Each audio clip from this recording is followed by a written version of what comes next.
Saya penasaran kalau perasaan seorang lawyer ketika membela kasus, apa yang Bapak pertimbangkan gitu? Kasus mana yang perlu dibela, kasus mana yang tidak perlu dibela ketika Bapak jadi advokat?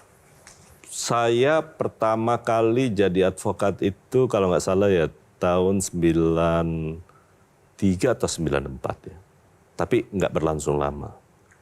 Dan ternyata saya menyadari dunia advokat bukan panggilan hidup saya. Lebih terpanggil untuk apa, Pak?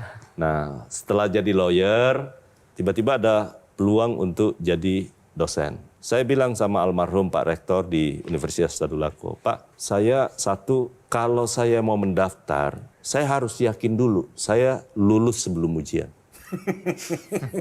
Ya, saya bilang. Jadi kalau saya nggak dijamin lulus sebelum saya ujian, saya nggak akan mendaftar. Tapi almarhum Pak Rashid ya, Rektor Universitas Tadulako waktu itu, beliau sampaikan, udah kamu daftar aja. Nah kebetulan saya magister itu magister agraria.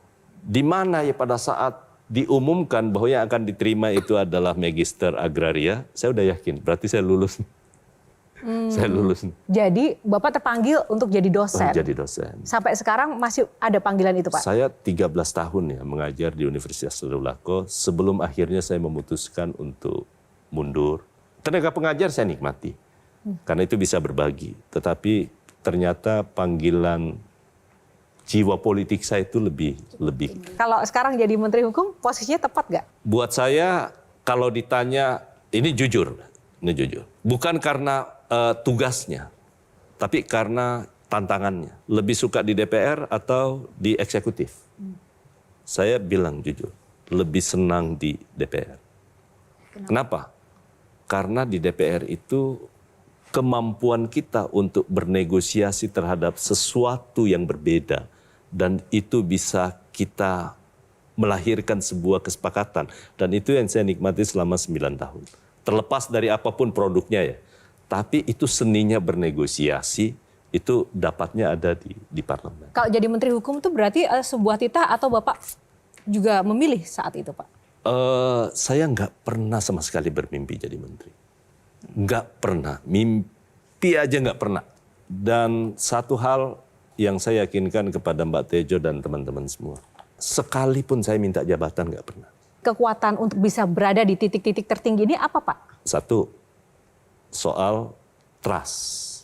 Bahwa kalau saya dikasih amanah oleh siapapun, saya pasti nggak akan pernah langgar. Yang kedua, kalau disuruh melakukan sesuatu pengkhianatan untuk tugas tertentu, saya mendingan mundur. Sedikit saja curhat, Pak, bahwa dua hal tadi itu berkaitan dengan apa yang hari ini terjadi di kalangan anak muda tanpa disadari, Pak. Ada perang asimetris yang langsung masuk ke mindset anak muda. 3 hal, pinjol, pornografi, dan judi-judi online, Pak. Dan dilalahnya adalah ketika yang kena itu justru adanya di hilir, yang hulunya aman-aman saja, Pak. Nah, pertanyaan saya, kira-kira ada nggak Pak kepastian atau hal yang bisa dilakukan secara hukum yang extraordinary untuk membabat habis ini? Ini kan trust sudah diberikan kepada Bapak, dan ini jelas lebih dari 50% anak muda hari ini bisa dibilang terpapar dengan semua itu, Pak. Ya. Satu, ini akibat perkembangan teknologi yang luar biasa. Kalau kita orang hukum kan ada giumnya. Hukum itu pasti selalu tertati-tati mengikuti perkembangan zaman. Itu udah begitulah ada giumnya. Nah karena itu pengalaman kita dalam dunia teknologi informasi juga sama. Jadi bisa kita bayangkan perkembangan itu dan kemudian akhirnya membuat kita sekarang bisa melakukan apa saja karena begitu cerdasnya handphone yang kita miliki, melebihi kapasitas kemampuan alam bawah sadar kita. Nah karena itu sekarang pemerintah sudah melakukan, sekarang ada tim bersama-sama dengan yang dipimpin oleh Prof. Yusril untuk menyangkut soal pinjol tadi. Nah tetapi memang karena ini kan bukan hanya termasuk judi online ya. Dunia teknologi ini kan kadang-kala tidak ada border. Hari ini kita bisa lakukan di sini. Di Kementerian Hukum aja ada salah satu aplikasi itu terpapar di situ, walaupun dengan cara yang sembunyi. Jadi kami harus menyisirnya. Nah karena itu sekali lagi buat kita, pemerintah sudah punya komitmen yang tinggi. Dibandingkan periode sebelumnya pada saat sebelum dilakukan penindakan, sekarang saya rasa kasus itu semakin hari semakin menurun ya. Nah karena itu termasuk untuk pinjol umpamanya. Peran otoritas jasa keuangan untuk melakukan pengawasan terhadap semua yang diduga tidak memiliki izin itu penting.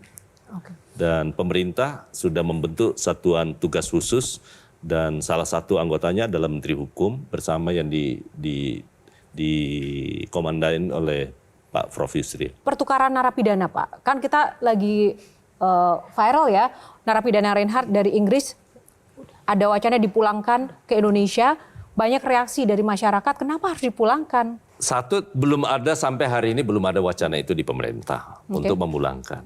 Tetapi yang harus kita ingat, kan tugas negara melindungi warga negaranya dimanapun dia berada. Mau salah mau benar itu soal lain, soal kasus hukumnya. Tapi sebagai warga negara itu kewajiban negara melindungi. Tapi wacana itu sampai sekarang belum bergulir. Pertukaran Nah yang narapidana kita itu lakukan misinya apa sekarang, Pak? pertukaran narapidana ini kan sebuah terobosan hukum. Kita jangan melihat kenapa kemudian Bali 9 kita pulangkan. Kita jangan melihat Mary Jane kenapa kita pulangkan. Tapi teman-teman harus berpikir berapa banyak warga negara kita yang ada di Malaysia yang mendapatkan hukuman termasuk hukuman mati. Berapa banyak warga negara kita di Saudi yang mendapatkan hukuman mati. Dan ini adalah sebuah terobosan yang kita lakukan karena kita belum memiliki undang-undang transfer narapidana antar negara. Yang kita bisa lakukan sekarang kecuali bagi negara-negara yang kita miliki yang namanya mutual legal assistance. Dan itu berada di Kementerian Hukum ya. Dan MLA ini bisa kita jadikan kalau itu jadikan dasar awal. Nah sekarang oleh Kementerian Pak Menko kemarin kami rapat koordinasi Coffee Morning bersama dengan Menteri IMIPAS membahas soal percepatan menyangkut soal transfer narapidana. Silakan Bapak pesan buat kita semuanya khususnya pemirsa dan anak-anak muda yang menyaksikan Q&A. Terima kasih semua ya Mbak Yohana dan teman-teman panelis semua. Buat saya yang paling penting jangan pernah putus harapan. Yang kita miliki adalah hope. Kalau kita belum miliki apa-apa, harapan yang nggak boleh putus. Nggak boleh pernah kehilangan tentang harapan. Apalagi tentang Indonesia. Indonesia yakin dan percaya, cepat atau lambat, pasti akan menuju ke arah yang lebih baik, termasuk cita-cita untuk menjadikan di tahun 2045 adalah Indonesia emas. Terima kasih Pak Supratman untuk sharing bersama kami. Terima kasih untuk para panelis dan juga untuk teman-teman di studio dan Anda juga pemirsa yang sudah setia bergabung bersama Q&A pada malam hari ini. Dan tak lupa terima kasih untuk Sarung Gajah Duduk Legenda Nusantara yang ada tulisan Arabnya sudah menyediakan busana saya pada malam hari ini. Tentu saja kita akan terus mengabarkan dan juga akan menyajikan episode-episode inspiratif lainnya di Q&A karena setiap pertanyaan selalu ada jawaban. Saya Yohana Margareta undur diri. Sampai jumpa lagi. Terima kasih. Bapak terima kasih. Terima kasih. Silakan bersalam-salaman dulu.